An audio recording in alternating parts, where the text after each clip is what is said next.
ভালোবাসা বলতে কিছু নাই, এখন জাস্ট যেটা হয় টাইম পাস হয় আর হচ্ছে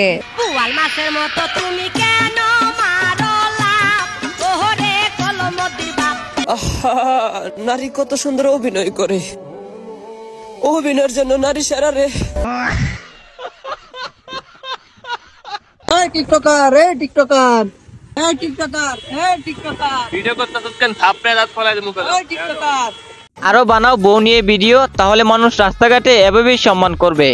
50 বছরের একটা মহিলা আমাকে ধর্ষণ মামলা দিচ্ছে, তাকে কিভাবে ধর্ষণ হয়? ভালো যদি বাঁচতে হয় লালার মতো বাসেন। বেডি এত মায়ের খায় তারপরে মামুনরে ছাড়তে পারে না। মামুনকে ক্ষমা করে দেওয়ার একটাই শর্ত, সে তার ভুল স্বীকার করতে হবে। হ্যালো বন্ধুরা, কেমন আছেন? আশা করি সবাই অনেক ভালো আছেন। তো আজকের এই ভিডিওতে আপনাদের দেখাবো অস্থির বাঙালির অস্থির কিছু ভিডিও ক্লিপ, যেগুলো দেখে আপনারা অনেক মজা পাবেন। এই নে, কালকে বিয়া, আসলে আসিস, নাইলে নাই, নিজে ভালাই। কয় কি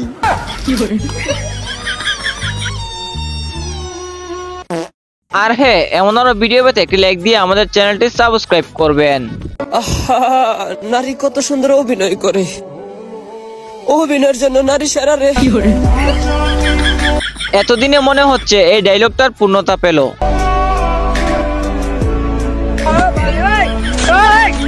আচ্ছা, আমার সাদা মনে একটা প্রশ্ন, ক্যামেরাম্যান কি সবসময় রেডি হয়ে থাকে নাকি? আপনার বিয়ে কবে হয়েছে?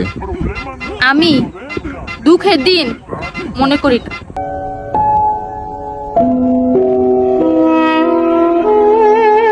আহারে, এটা দেখার জন্য আমি মোটেও প্রস্তুত ছিলাম না।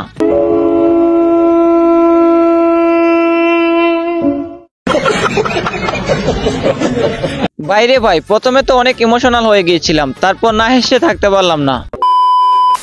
বান্ধবী যখন বিয়ে করে তখন তার অবস্থা। শখের মানুষকে ত্যাগ করেছি, তাই আমার মা এখন আমাকে বিয়ে দিচ্ছে, এই আমার বিয়ে প্যান্ডেল। হায় হায়, ইতনা সুকুন। কালকে মেহেন্দি, পরশুদিন হলদি, তারপরের দিন সঙ্গীত, তারপরের দিন বিয়ে। প্লিজ আমাকে ক্ষমা করে দাও।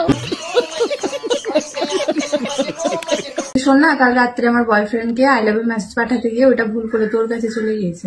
আচ্ছা, তো তুই যেন ওইটাকে বেশি সিরিয়াসলি নিস না ভাই। ভুল করে যখন আই লাভ ইউ মেসেজ চলে যায় বন্ধুর কাছে। না না, সিরিয়াস কেন ভাববো? রাখলাম।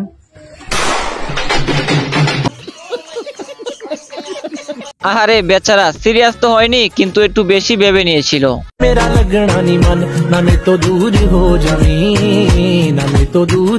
পুরুষ মানুষ যতই বাঘের মতো গর্জন করে, এখানে এসে ঠিকই হার মেনে যায়।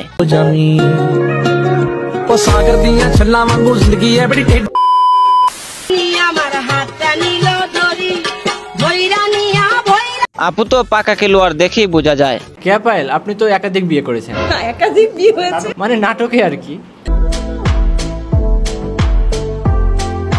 তো যাই হোক বন্ধুরা, আজকের ভিডিওটি এই পর্যন্ত।